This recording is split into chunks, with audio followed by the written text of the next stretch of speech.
இயேசு கிறிஸ்துவின் நாமத்தினாலே இந்த வேளையில கூடி வந்திருக்கிற உங்கள் ஒவ்வொருவரையும் அன்போடு கூட நான் வாழ்த்துகிறேன். இந்த நாளிலும் தேவன் அவருடைய அளவற்ற அன்பினால் நம்மை இணைத்திருக்கிறார். நாம் சரீரத்தின் அவர் தலையாய், நாம் சரீரத்தின் அவயவங்களாய் இந்த இடத்துல நம்ம கூடி வந்திருக்கிறோம். இந்த இடத்துல நம்ம கூடுற நோக்கமே கிறிஸ்து தலையாய் இருக்கிறார்.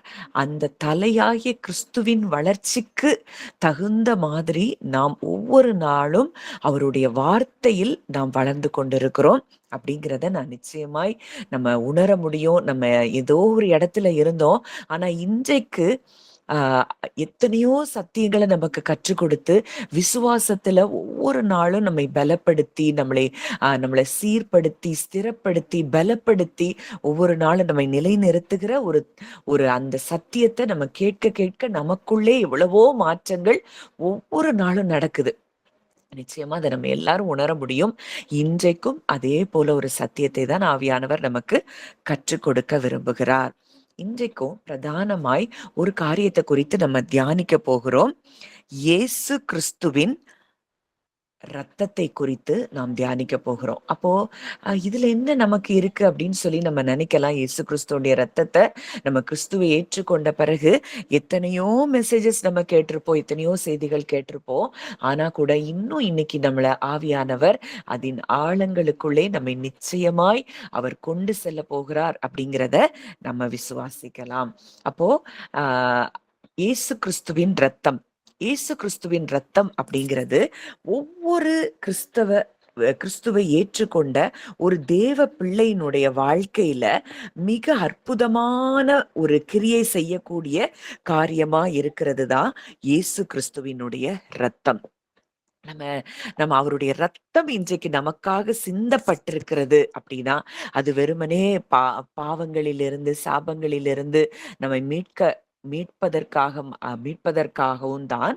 ஆனா அதற்கு எல்லாவற்றிற்கும் மேலாக நம்முடைய ஆத்துமாவுக்கு சுகம் தரும்படியாய் இயேசு கிறிஸ்துவனுடைய ரத்தம் அங்கே சிந்தப்பட்டிருக்கிறது.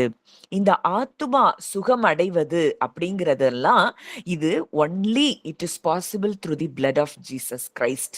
நம்ம ஆத்துமாவில சுகம் இருந்தால் மாத்திரமே நம்ம தேவனை விசுவாசத்தோடு நம்ம முதல்ல பற்றி பிடிக்க முடியும். இந்த ஆத்துமாவில சுகம் இல்லை, இந்த ஆத்துமா ஒரு ரெஸ்ட்ல இல்லை அப்படின்னாலே நம்ம எப்பொழுதுமே தேவன் இடத்துல நம்ம உண்மையாய் அவரை கிட்டி சேரவே முடியாது.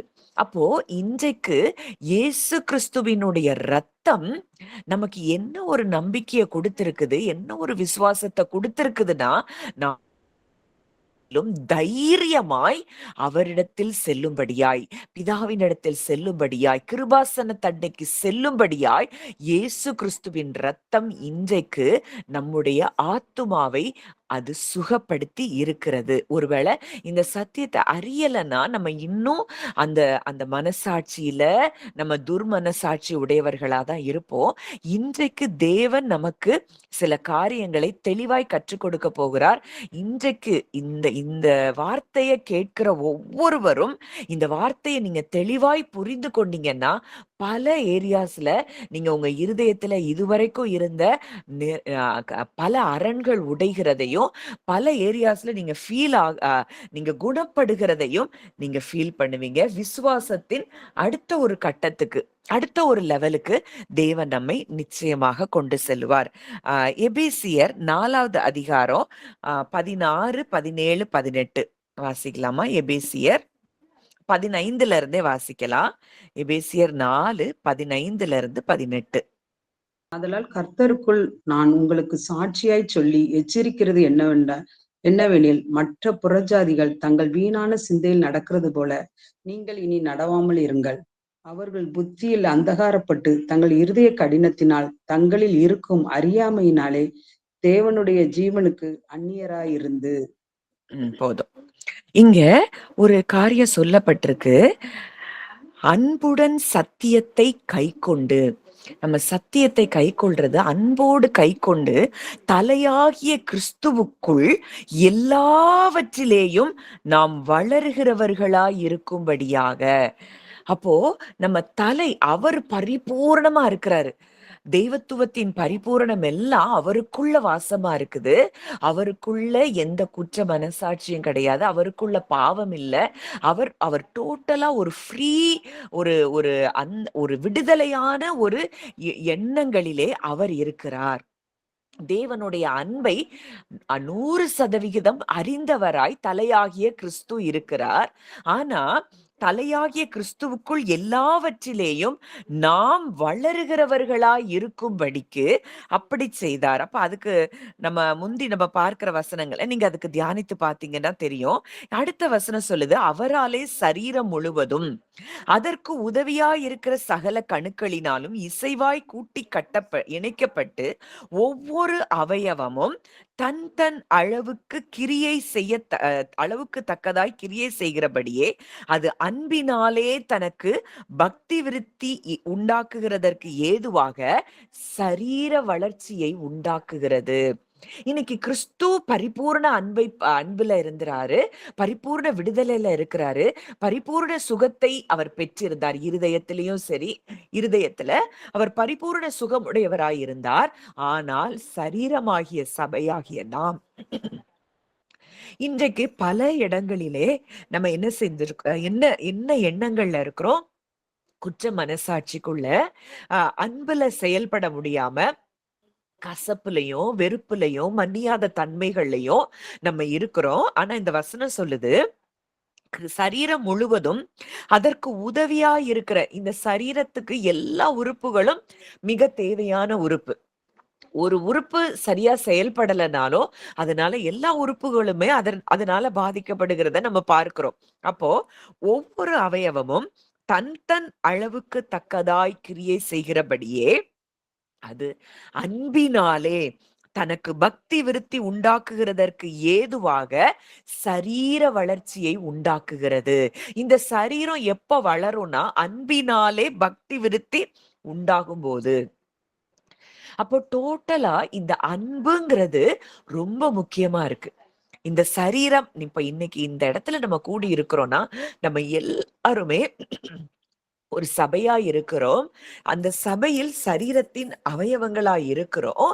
இந்த இடத்துல அன்பு இல்ல அப்படின்னா, ஒரு மனமும் அன்பும் இல்ல அப்படின்னா, அங்கே கிறிஸ்துவின் வளர்ச்சிக்கு தகுந்த மாதிரி நம்ம வளரலைன்னா நம்ம ஒவ்வொருத்தரும் ஒவ்வொரு டைரக்ஷன்ல இருப்போம். அங்க ஒரு மனம் இல்லாத இடத்துல ஆசீர்வாதத்தையும் ஜீவனையும் நாம் பார்க்க முடியாது. சங்கீதம் 133. இதோ சகோதரர் ஒருமித்து வாசம் பண்ணுகிறது. எத்தனை நன்மையும் எத்தனை இன்பமும் ஆனது.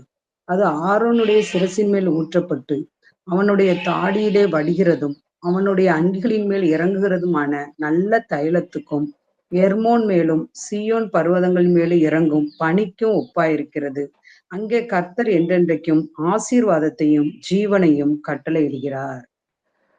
இது பழைய ஏற்பாட்டிலேயே எழுதப்பட்ட ஒரு வார்த்தை. அதாவது சகோதரர் ஒருமித்து வாசம் பண்ணுவது. அப்போ இன்றைக்கு கிறிஸ்து தலையாய் இருக்கிறார். அவர் பரிபூர்ண அன்புள்ளவராய் இருக்கிறார். இந்த அன்புல சரீரமாகிய நாம் ஒருவருக்கொருவர் அன்பில் இருக்கும் பொழுது அங்க என்ன நடக்குது? ஆசீர்வாதமும் ஜீவனும் கட்டளையிடப்படுகிறது. ஆனா இன்னைக்கு நம்ம சபைகள்ல இந்த அன்பு இருக்குதா? நம்ம ஒருவேளை ஒரு சண்டேல நம்ம மீட் பண்றோம் அப்படின்னாலும், இல்ல இந்த இடத்துல இந்த மாதிரி ஒரு மீட்டிங் நம்ம கூடுறோம் அப்படின்னாலும், ஏதோ ஒண்ணு பிசிக்கலாவோ இல்ல நம்ம இப்படி ஆன்லைன்ல நம்ம கேதர் பண்றோமோ, எப்படியோ ஒருவருக்கொருவர் உண்மையான அன்பு இல்லாத இடத்துல அங்கே ஜீவனை நாம் பெற்றுக்கொள்ள முடியாது. அங்க நம்ம பிளெஸ்ஸிங்ஸ், அவர் வச்சிருக்கிற பிளெஸ்ஸிங்கை நம்ம ரிசீவ் பண்றதுக்கு நாமே அங்க என்ன செய்யறோம்? தடையா இருக்கிறோம். அப்போ இந்த அன்புல இந்த ஜீவன்ல நம்ம செயல்பட முடியாமல் இருக்கிறதுக்கு மிக முக்கியமான காரியம் நம்முடைய மனசாட்சி. அடுத்த வசனம் நம்ம பாக்குறோம். அந்த 18வது வசனத்துல, அவர்கள் புத்தியில் அந்தகாரப்பட்டு தங்கள் இருதய கடினத்தினால் தங்களில் இருக்கும் அறியாமையினாலே தேவனுடைய ஜீவனுக்கு அந்நியராயிருந்து. அப்போ இவங்க எப்படி இருக்கு? இவங்க புத்தி எப்படி இருக்கு? புத்தியில அந்தகாரம், இருள். புத்தியில என்ன இருக்கு? இருள் இருக்கு.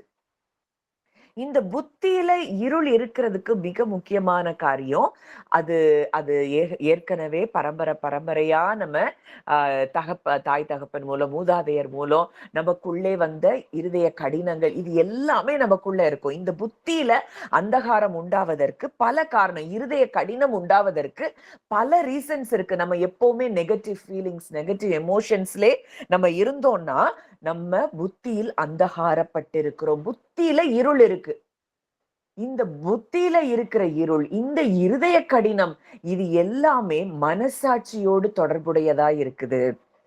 இப்ப இந்த புத்தியில இந்த அந்தகாரம் அப்படிங்கிறது தான், இந்த மனசாட்சிங்கிறதே ஒரு ரெல்மோட கனெக்ட் ஆயிருக்கு, ஸ்பிரிச்சுவல் ரெல்ம்ல கனெக்ட் ஆயிருக்கு.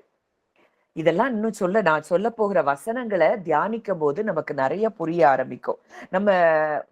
நம்ம வந்து எபேசியர் 6:12 பார்க்கிறோம், மாம்சத்தோடும் இரத்தத்தோடும் அல்ல, துரைத்தனங்களோடும் அதிகாரங்களோடும் இப்பிரபஞ்சத்தின் அந்தகார லோகாதிபதிகளோடும் வானமண்டலத்தில் உள்ள பொல்லாத ஆவிகளின் சேனைகளோடும் நமக்கு போராட்டம் உண்டு. இந்த போராட்டம் எங்க அப்படின்னு பார்த்தோம்னா நம்ம மனசாட்சியில, நம்ம மனதுல. இது எங்கேயோ வானத்துல நடக்கிறதுலாம் இல்ல. இந்த ஸ்பிரிச்சுவல் வார்ஃபேர் அப்படிங்கிறதே எங்க, நம்ம மனதுல நடக்கக்கூடிய யுத்தம். இந்த யுத்தத்தை ஜெயிக்கிறதுக்கு தான் நமக்கு சர்வாயுத வர்க்கம்லாம் கொடுக்கப்பட்டிருக்கிறது. இதுல மிக முக்கியம், இந்த சர்வாயுத வர்க்கத்தையும் தாண்டி மிக முக்கியமான ஒரு காரியம், தேவன் நமக்காக செய்த செயல், அவருடைய ரத்தம் நமக்காக சிந்தப்பட்டிருப்பதுதான். இப்போ இங்க அவர்கள் புத்தியில் அந்தகாரப்பட்டு, இந்த அந்தகாரம் இருக்கும்போது அங்க உணர்வே இருக்காது, எதையும் குறித்து உணரக்கூடிய இருதயம் இருக்காது. சங்கீதம் 82:5 பார்க்கிறோம், அறியாமலும் உணராமலும் இருக்கிறார்கள்.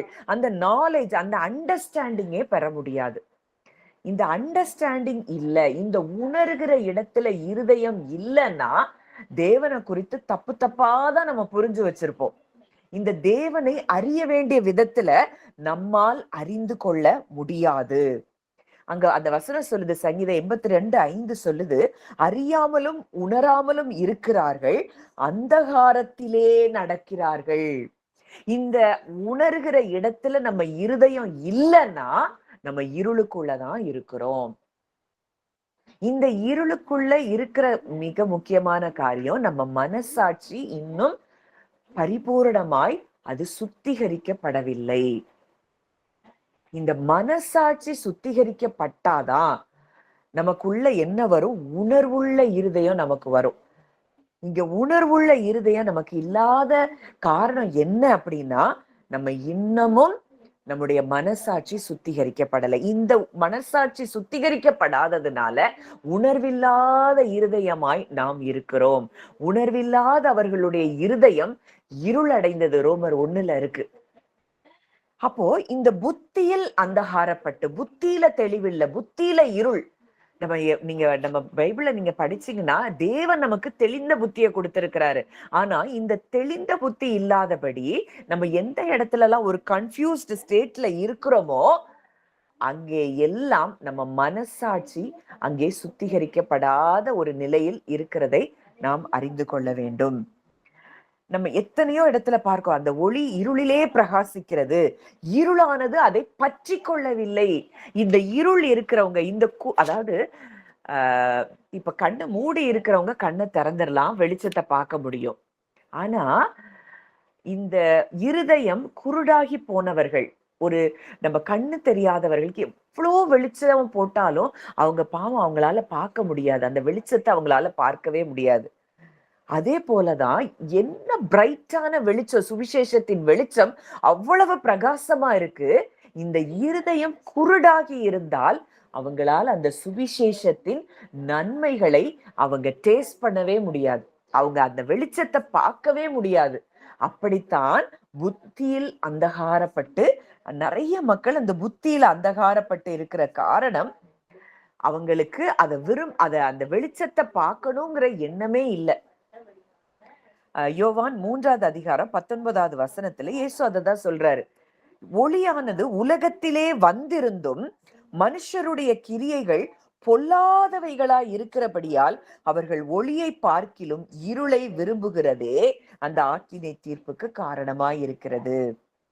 அப்ப அந்த புத்தியில அந்தகாரம் இருக்கும் என்றால் நம்ம நம்ம மனசாட்சி சுத்திகரிக்கப்படாத நிலையில தான் நம்ம இருக்கிறோம். இந்த மனசாட்சி சுத்திகரிக்கப்படலைன்னா நமக்கு விசுவாசமே இருக்காது. அதுக்கெல்லாம் நம்ம வசனத்தை பார்க்கும்போது நமக்கு நிறைய புரிய ஆரம்பிக்கும்.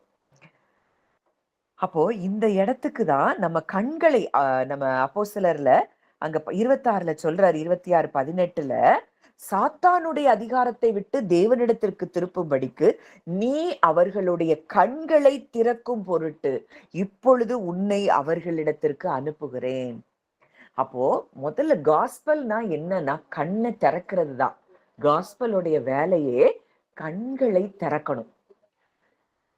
ஆனா இன்னைக்கு கண்களை திறக்கிற ஒரு ஒரு ஒரு பர்டிகுலர் பாயிண்ட், ஒரு ஒரு பாதி தான் சுவிசேஷம் சரியாய் பிரசங்கிக்கப்படுது. மீதி பாதி அது வேற மாதிரி பிரசங்கிக்கப்படுகிறதுனால ஜனங்கள் இன்னும் விசுவாசத்துக்குள்ள வர முடியல. உண்மையான சத்தியத்தை அறிந்து கொள்ளாதபடியினாலே இன்னமும் புத்தியில அந்தகாரமும் வீணான சிந்தனையிலே நடக்கிறவர்களுமாய் இருக்கிறதை நாம் பார்க்கிறோம்.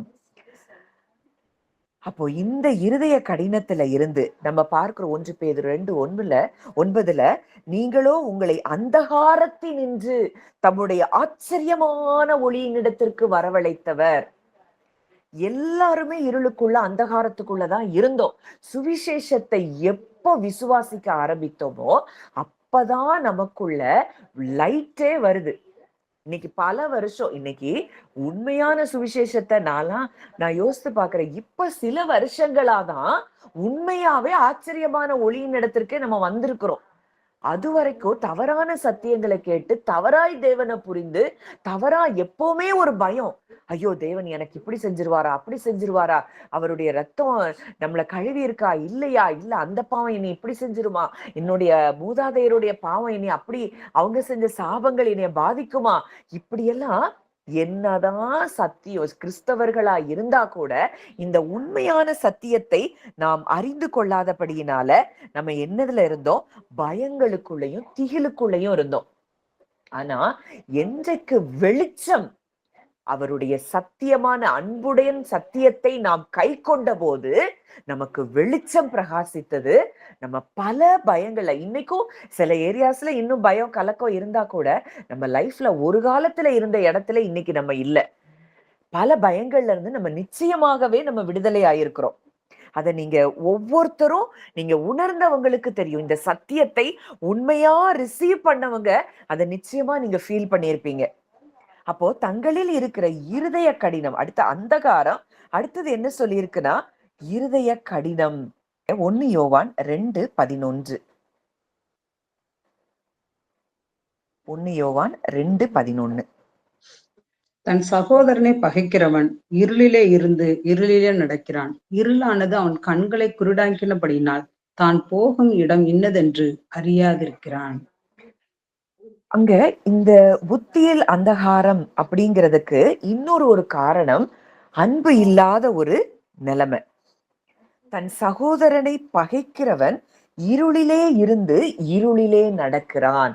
இன்னைக்கு நம்ம இருதயத்துல இந்த பகை இருக்கும் என்றால் நாம் இருளிலே நடக்கிறவர்களாய்த்தான் இருப்போம். இந்த இருள்ல நம்ம நடந்துட்டு இருக்கிறோம். இருளானது அவன் கண்களை குருடாக்கினபடியினால், இந்த இருள் நம்ம கண்களை நம்ம மனக்கண்களை அது குருடாக்கிருச்சு. பகை இருக்கும்போது நம் மனக்கண்கள் குருடாக்கப்படுது.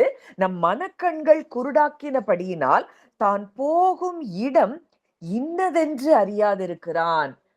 இப்படி அதாவது அந்த இருள் கண்கள் குருடாயிருச்சு. அடுத்து நம்ம நம்ம லைஃப் எந்த இடத்துல போயிட்டு இருக்குங்கிறதே இப்படிப்பட்டவர்கள் அறிந்து கொள்ள முடியாது.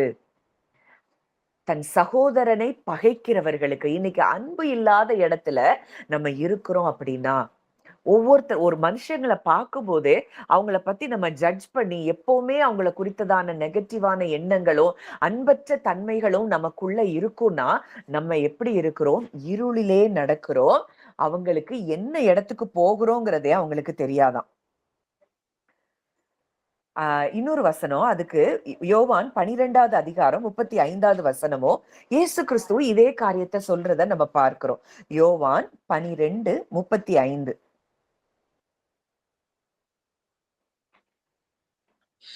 அதற்கு இயேசு, இன்னும் கொஞ்ச காலம் ஒளி உங்களிடத்தில் இருக்கும். இருளிலே நீங்கள் அகப்படாதபடிக்கு ஒளி உங்களோடு இருக்கையில் நடவுங்கள். இருளில் நடக்கிறவன் தான் போகிற இடம் இன்னதென்று அறியான். இருளில் நடக்கிறவன் தான் போகிற இடம் இன்னதென்று அறியான். இன்னைக்கு புத்தியில் அந்தகாரப்பட்டு, அதாவது சகோதரர்கிட்ட அன்பு இல்லை அப்படின்னா அங்க இருள் தான் இருக்கும். இருளின் அதிகாரம் தான் அவர்களை மேற்கொண்டு இருக்கும். நம்ம கிறிஸ்தவர்களா இருக்கலாம், கிறிஸ்துவை ஏற்றுக்கொண்டு இருக்கலாம், இன்னைக்கு கிறிஸ்து நமக்குள்ளே தான் இருக்கிறாரு. ஆனா ஒரு ஒரு பூரணமான அந்த அந்த ஒரு சந்தோஷத்தின் வாழ்க்கைய நம்ம அனுபவிக்க முடியாமல் இருக்கிறதுக்கு காரணம், இன்னும் ஆசீர்வாதத்தையும் ஜீவனையும் நம்ம பெற்றுக்கொள்ள முடியாமல் இருக்கிறதுக்கு காரணம், இங்க புத்தியில் சில அந்தகாரங்கள் நமக்கு இருக்கு. இங்க அன்புல நமக்கு ஒரு குறைவு இருக்கும்போது அங்க புத்தியில் அந்தகாரம் இருக்கு. அங்கே இருளிலே இருந்து இருளிலே அப்படிப்பட்டவர்கள் நடக்கிறார்கள். இங்க நீதிமொழிகள் 4:19 பார்க்கிறோம், துன்மார்க்கருடைய பாதையோ காரிருளை போல் இருக்கும், தாங்கள் இடறுவது இன்னதில் என்று அறியார்கள்.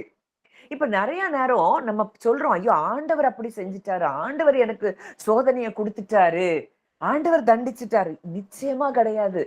நம்ம இருள்ல இருந்து நம்ம போற இடம் என்னன்னே தெரியாம எதுலயாவது போய் இடறி விழுந்துடுறோம்.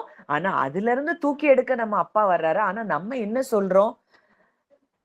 சோதனை அவர் கொடுக்கிறார். வசனம் தெளிவா சொல்லுது, சோதிக்கப்படுகிற எவனும் தான் தேவனால் சோதிக்கப்படுகிறேன் என்று சொல்லாதிருப்பானாக. தேவன் ஒருவரையும் பொல்லாங்கினால் சோதிக்கிறவர் அல்ல.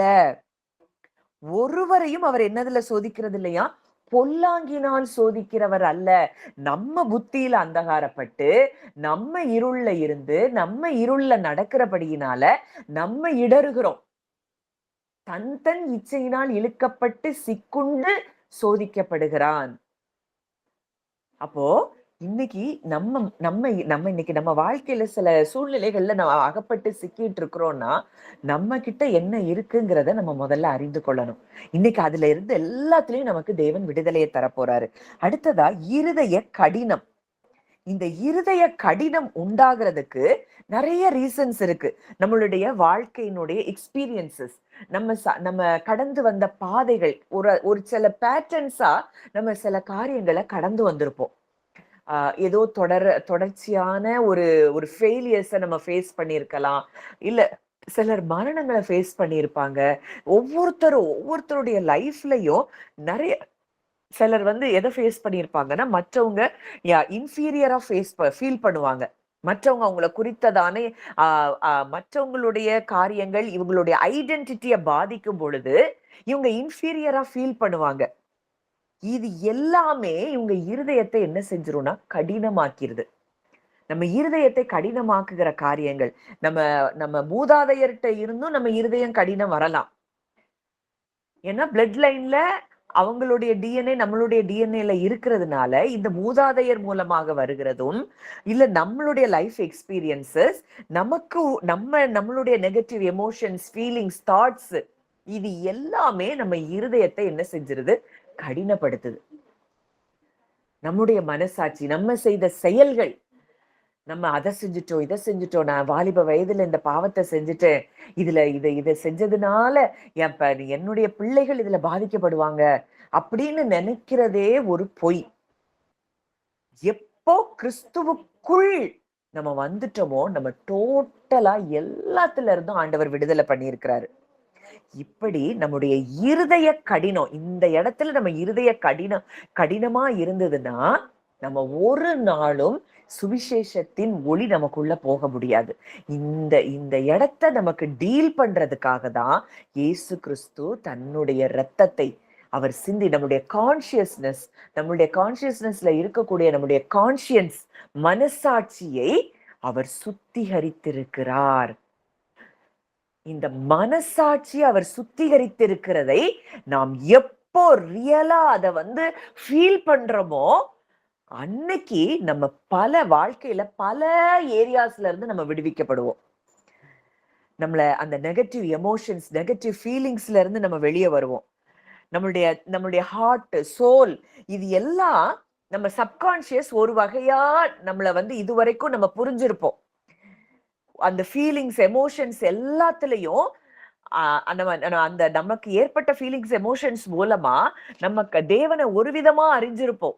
இது எல்லாமே அவருடைய ரத்தத்தினால் நம்ம என்ன செய்யப்பட்டிருக்கு, அவருடைய ரத்தம் நமக்கு என்ன செய்திருக்குது அப்படிங்கிறத அறியும் பொழுது நாம் என்ன செய்யறோம்?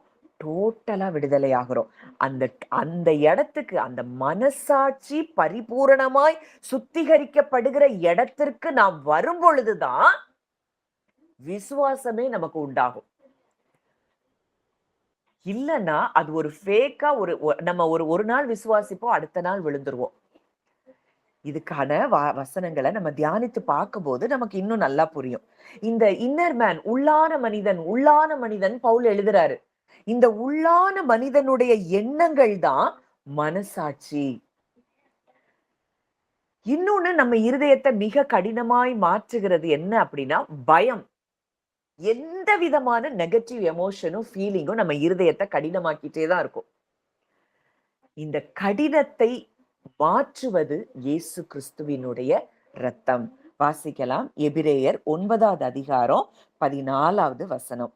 எபிரேயர் 9:14.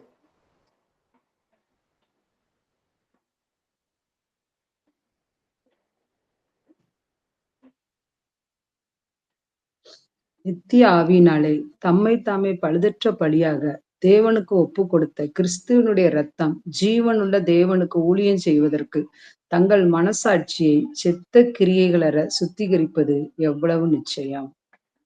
இதுல அதுக்கு முன்னாடி உள்ள 2 வசனங்களையும் நம்ம வாசிச்சா இன்னும் புரியும். 1ல இருந்து வாசிங்க. கிறிஸ்துவானவர் வரப்போகிற நன்மைக்குரிய பிரதான ஆசாரியராய் வெளிப்பட்டு கையினால் செய்யப்பட்டதாகிய இந்த சிருஷ்டி சம்பந்தமான கூடாரத்தின் வழியாய் அல்ல, பெரிதும் உத்தமமான கூடாரத்தின் வழியாகவும், வெள்ளாட்டுக்கடா, இளங்காளை இவைகளுடைய இரத்தத்தினாலே அல்ல, தம்முடைய சொந்த இரத்தத்தினாலும் ஒரே தரம் மகா பரிசுத்த ஸ்தலத்தில் பிரவேசித்து நித்திய மீட்பை உண்டு பண்ணினார். அது எப்படிவெனில், காளை, வெள்ளாட்டுக்கடா இவைகளின் இரத்தமும் தீட்டுப்பட்டவர்கள் மேல் தெளிக்கப்பட்ட கடாரியின் சாம்பலும் சரீர சுத்தியுண்டாகும்படி பரிசுத்தப்படுத்துமானால் பரிசுத்தப்படுத்துமானால் நித்திய ஆவியினாலே. இந்த வசனங்களை நான் எக்ஸ்பிளைன் பண்ணும்போது உங்களுக்கு இன்னைக்கு நிறைய காரியங்கள் நம்ம கண்கள்ல தேவன் திறக்க போறாரு. அதனால உங்க ஹார்ட்டை ஓப்பன் பண்ணி இந்த சத்தியத்தை கேட்கும்படிக்கு ஆண்டவர் உங்க இருதயத்தை ஒருமுகப்படுத்துவாராக. இங்க நம்ம வாசிக்கிறோம், கிறிஸ்துவானவர் வரப்போகிற நன்மைகளுக்குரிய பிரதான ஆசாரியராய் வெளிப்பட்டு. இன்றைக்கு கிறிஸ்து பிரதான ஆசாரியராய் நமக்காக அவர் வெளிப்பட்டு கையினால் செய்யப்பட்டதாகிய இந்த சிருஷ்டி சம்பந்தமான கூடாரத்தின் வழியாக அல்ல. அங்க பூமியில ஒரு ஆசரிப்பு கூடாரம் இல்ல மகா பரிசுத்த ஸ்தலத்துல அங்க போகும்போது அந்த கூடாரத்தின் வழியாய் அவர் போகாம பெரிதும் உத்தமமான கூடாரத்தின் வழியாகவும் பரலோகத்துக்குள் அவர் போறாரு. எதை கொண்டுட்டு போறாரு?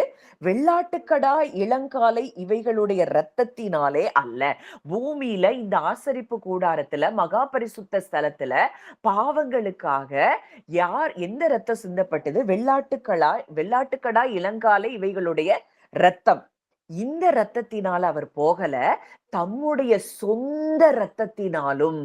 இயேசு கிறிஸ்து தன்னுடைய சொந்த இரத்தத்தை எடுத்துக்கொண்டு ஒரே தரம் மகா பரிசுத்த ஸ்தலத்தில் பிரவேசித்து, பரலோகத்துல இருக்கக்கூடிய அந்த மகா பரிசுத்த ஸ்தலத்துல தன்னுடைய இரத்தத்தை எடுத்துக்கொண்டு அங்கே பிரவேசித்து நமக்கு நித்திய மீட்பை உண்டு பண்ணி இருக்கிறார்.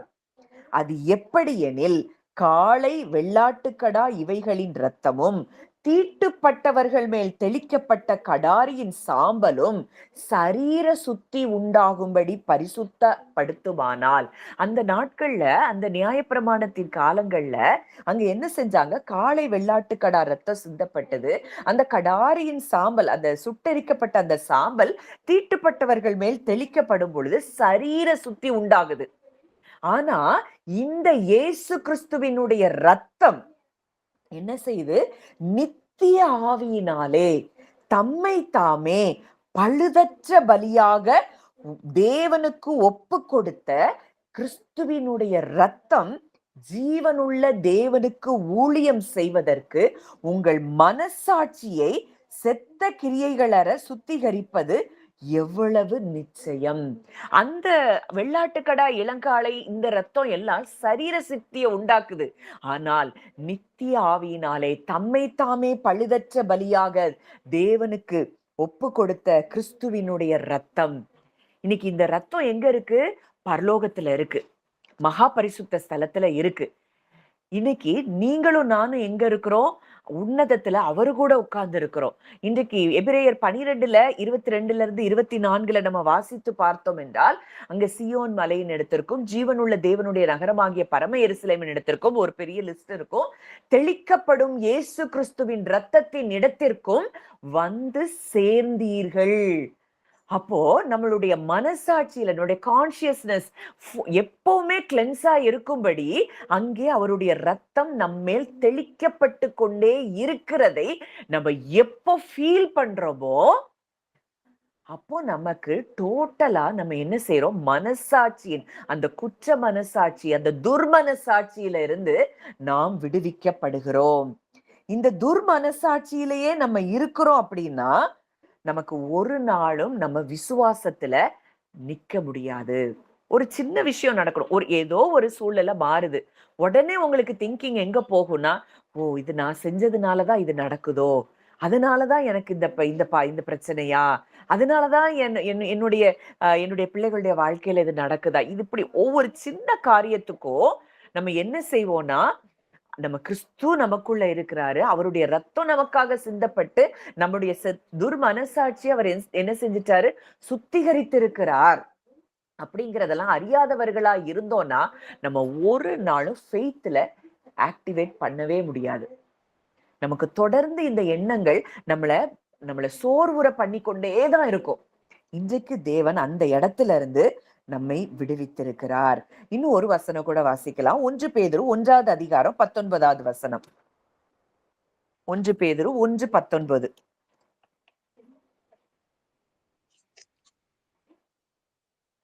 குற்றமில்லாத மாசற்ற ஆட்டுக்குட்டியாகிய கிறிஸ்துவின் விலையேற பெற்ற இரத்தத்தினாலே மீட்கப்பட்டீர்கள் என்று அறிந்திருக்கிறீர்களே. குற்றமில்லாத மாசற்ற ஆட்டுக்குட்டியாகிய கிறிஸ்துவின் விலையேற பெற்ற இரத்தத்தினாலே மீட்கப்பட்டீர்கள் என்று அறிந்திருக்கிறீர்களே. அப்போ இந்த குற்றமில்லாத, இந்த மாசற்ற ஆட்டுக்குட்டி ஆகிய இயேசு கிறிஸ்துவின் விலையேற பெற்ற ரத்தம் உங்க மனசாட்சி என்ன செஞ்சுட்டு டோட்டலா சுத்திகரிச்சிருச்சு. இத அறிந்தால் மட்டுமே, இதுக்காக நீங்க என்ன செய்யணும் அப்படின்னா, இந்த இடத்தை ரீச் பண்றதுக்கு நம்ம இந்த ரத்தத்தை குறித்ததான மெடிடேஷன், என்னுடைய மனசாட்சியை அவருடைய ரத்தம் பரிபூரணமாய் சுத்திகரித்திருக்கிறது. இத மெடிடேட் பண்ண டோட்டலா நீங்க வேறு மனிதனாய் மாறுகிறதை நீங்கள் உணர முடியும். இன்னைக்கு வரைக்கும் இந்த சத்தியங்களை நம்ம அறிந்து கொள்ளாததுனாலதான் பல வேளைகள்ல பிசாசு, அவனுக்கு தேவை என்னன்னா, நம்ம மனசாட்சி சுத்திகரிக்கப்படக்கூடாது. மனசாட்சி சுத்திகரிக்கப்பட்டதை நம்ம உணரல அப்படின்னா நம்ம விசுவாசத்துல இருக்க முடியாது. நம்ம விசுவாசத்துல இல்லைன்னா நம்ம தேவனிடத்துல கிட்டி சேர முடியாது. அதனாலதான் அவன் ஒவ்வொரு முறையும் அவன் குற்ற மனசாட்சியை நமக்கு கொடுக்கிறான். வெளிப்படுத்தல நம்ம பார்க்கிறோம், ஆட்டுக்குட்டியின் இரத்தத்தினாலும் சாட்சியின் வசனத்தினாலும் சாத்தானை ஜெயித்தார்கள். அப்போ ஒண்ணு நல்லா புரியணும், நம்ம மனசாட்சியை குற்றப்படுத்தி கொண்டே இருக்கிறவன், இரவும் பகலும் தன் சகோதரர் மேல் குற்றம் சாட்டுகிறவன், அவன் தள்ளப்பட்டு போனான்னு இருக்கு. ஆனா அவன் தள்ளப்பட்டுட்டான். ஆனா இன்னும் நம்ம மனசாட்சியில நம்ம சுத்திகரிக்கப்பட்டு இருக்கிறோம். இயேசு கிறிஸ்துவின் ரத்தம் என்னை பரிபூரணமாய் சுத்திகரித்திருக்கிறது. இன்றைக்கு நான் புது சிருஷ்டி, இன்றைக்கு நான் தேவனுக்கு பிள்ளை, நான் தேவரகமானவள் அப்படிங்கிறத அறிகிற இடத்துல நம்ம என்ன செய்யல? இல்ல. அதனாலதான் விசுவாசத்துல நம்மளால நிக்க முடியல. அப்போ இன்னொரு ஒரு வசனம் கூட நம்ம வாசிக்கலாம்.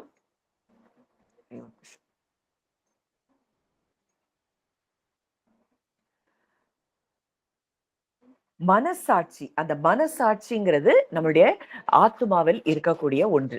ஆத்துமால மைண்ட், வில், எமோஷன்ஸ் எல்லாமே இந்த சோல், ஹார்ட்டோட தொடர்புல ஹார்ட்ல இருக்கக்கூடிய காரியங்கள். இந்த ஹார்ட் தான் நமக்கு அன்சீன் ரெல்ம் கூட கனெக்ட் ஆயிருக்கு. காணக்கூடாத உலகத்துல தொடர்போடு இருக்கக்கூடியது நம்முடைய இருதயம். நம்ம இருதயம் இந்த உயர்தரமான எண்ணங்கள்ல, நான் அவருடைய இரத்தத்தினால் சுத்திகரிக்கப்பட்டிருக்கிறேன், கழுவப்பட்டிருக்கிறேன், மீட்கப்பட்டிருக்கிறேன், இன்றைக்கு தேவனுக்கு பிள்ளையா இருக்கிறேன், நான் புது சிருஷ்டியா இருக்கிறேன்ங்கிற அந்த கான்சியஸ்னஸ்ல நம்ம ஹையர் லெவல்ல இருக்கும்போது அங்க என்னென்னலாம் ஆசீர்வாதங்கள் இருக்கோ அதையெல்லாம் நம்ம சுதந்திரிக்க முடியும். இல்ல அப்படி இல்ல.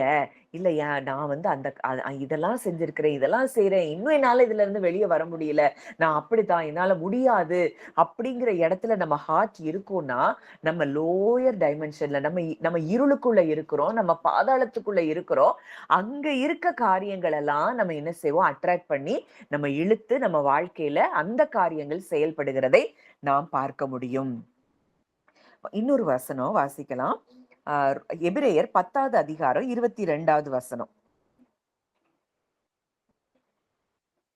எபிரேயர் 10:22. துர்மனசாட்சி நீங்க தெளிக்கப்பட்ட இருதயம் உள்ளவர்களாய், சுத்த ஜலத்தால் கழுவப்பட்ட சரீரம் உள்ளவர்களாயும், உண்மையுள்ள இருதயத்தோடும் விசுவாசத்தின் பூரண நிச்சயத்தோடும் சேர கடவோம். அங்க அழகா அந்த வசனம் சொல்லுது, துர்மனசாட்சி நீங்க தெளிக்கப்பட்ட இருதயம் உள்ளவர்களாகவும். இந்த துர்மனசாட்சி இன்னைக்கு இதை கேட்டுட்டு இருக்கிற நீங்க ஒவ்வொருவருக்கும், இதை நீங்க கேக்குறீங்க, இதை நீங்க சிலர் கேட்க போறாங்க. உங்க ஒவ்வொருவருடைய துர்மனசாட்சி அவருடைய இரத்தத்தினால் அது சுத்திகரிக்கப்பட்டிருக்கிறது. துர்மனசாட்சி நீங்க தெளிக்கப்பட்ட இருதயம் உள்ளவர்களாயும், இருதயத்தோடும் உண்மையுள்ள இருதயத்தோடும், பூர்ண நிச்சயத்தோடும். விசுவாசத்தின் பூரண நிச்சயத்தோடும்.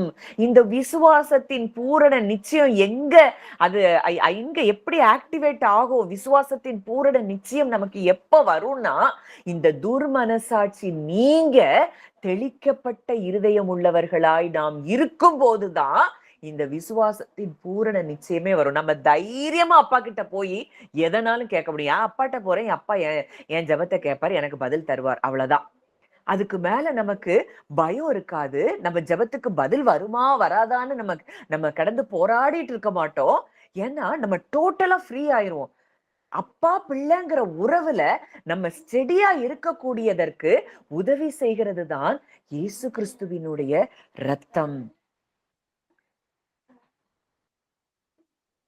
இன்னொரு வசனம், தீத்து 1வது அதிகாரம் 15வது வசனம். தீத்து 1:15. சுத்தம் உள்ளவர்களுக்கு சகலமும் சுத்தமா இருக்கும், அசுத்தம் உள்ளவர்களுக்கும் அவிசுவாசிகளுக்கும் ஒன்றும் சுத்தமா இராது. அவர்களுடைய புத்தியும் மனசாட்சியும் அசுத்தமா இருக்கும். அழகா அந்த வசனம் சொல்லுது, சுத்தம் உள்ளவர்களுக்கு சகலமும் சுத்தமாயிருக்கும். இன்னைக்கு நீங்க தெளிக்கப்பட்ட மனசாட்சி உள்ளவர்களா, யாரையும் ஜட்ஜ் பண்ணாம அன்புல நீங்க இருப்பீங்க அப்படின்னா, எல்லாமே யார பார்க்கும் போதோ இன்னைக்கு எல்லாருமே ஏன் ஒவ்வொரு மனிதர்களும் ஒவ்வொரு விதமா இருக்கிறாங்கன்னா, அவங்க அவங்க சின்ன வயதுல இருந்து வளர்ந்த சூழ்நிலைகள். இப்போ ஒரு 2 பிள்ளை ஒரே நேரத்துல பிறக்குது. ஒரு பிள்ளை நல்ல அன்பின் சூழல்ல வளர்க்கப்படுது.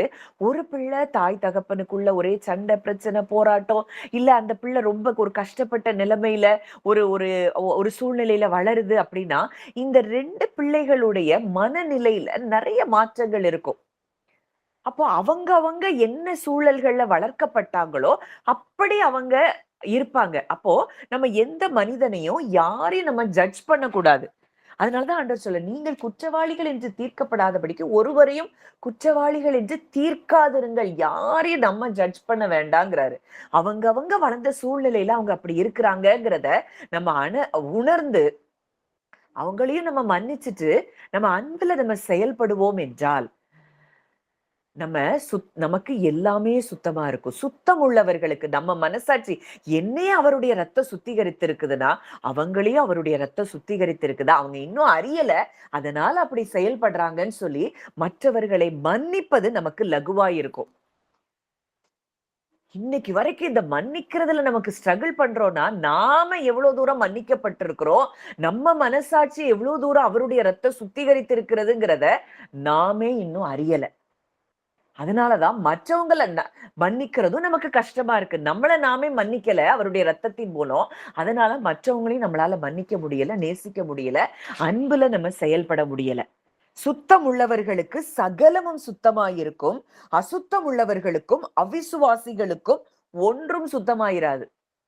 இந்த மனசாட்சி நமக்கு சுத்திகரிக்கப்பட்டிருக்கிறதுங்கிறத அந்த பூரண நிச்சயம் நமக்கு இருக்கும்போதுதான் நமக்கு எல்லாமே சுத்தமா இருக்கும். அவர்களுடைய புத்தியும் மனசாட்சியும் அசுத்தமாயிருக்கும். அவர்களுடைய புத்தியும் மனசாட்சியும் எப்படி இருக்குமா? அசுத்தமா இருக்கும். இந்த புத்தியும் மனசாட்சியும் அசுத்தமா இருந்தா எப்படி தேவன் கிட்ட நம்ம விசுவாசத்தோட நம்ம போக முடியும்? ஒரு நாளும் அந்த அந்த விசுவாசத்துல நம்ம தேவனிடத்துல நம்ம நெருங்கவே முடியாது. அப்போ இந்த இடத்துக்கு இந்த இந்த விசுவாசத்தின் பூரண நிச்சயம் உள்ளவர்களாய் நாம் தேவனிடத்துல கிட்டி சேருவதற்காகத்தான் இயேசு கிறிஸ்துவினுடைய நம்ம கான்சியஸ்னஸ கிளென்ஸ் பண்றதுக்கு, கான்சியன்ஸ கிளென்ஸ் பண்றதுக்காக தான் அவருடைய ரத்தம் சிந்தப்பட்டிருக்கிறது. இன்னும் ஒரு வசனம், ரோமர் 2வது அதிகாரம் 15வது வசனம். ரோமர் 2:15. அவர்களுடைய மனசாட்சியும் கூட சாட்சியிடுகிறதினாலும் குற்றமுண்டு குற்றமில்லை என்று அவர்களுடைய சிந்தனைகள் ஒன்றையொன்று தீர்க்கிறதினாலும் நியாயப்பிரமாணத்துக்கு ஏற்ற கிரியையை தங்கள் இருதயங்களில் எழுதி இருக்கிறது என்று காண்பிக்கிறார்கள். மனசாட்சி சாட்சி சொல்லிட்டே இருக்கு. இன்னைக்கு வரைக்கும் நமக்கு பல போராட்டம் நம்ம மனசாட்சியில தான். குற்றம் உண்டு குற்றம் இல்லை என்று அவர்களுடைய சிந்தனைகள் ஒன்றை ஒன்று தீர்க்கிறதினாலும், இந்த மனசாட்சியில இருந்து எழும்புறது நிறைய நேரம் நமக்கு ஸ்ட்ரகிளே எங்கதான் வருது? இந்த மனசாட்சியில தான். இந்த சிந்தனைகள் ஒண்ணுக்கு குற்றம் உண்டுங்க, ஒண்ணு குற்றம் இல்லைங்குது, இப்படி தீர்க்கிறதினாலும் நியாய பிரமாணத்திற்கு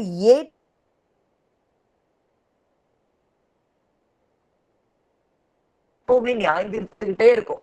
யாரையாவது நியாயம் தீர்த்துக்கிட்டே தான் இருக்கும்.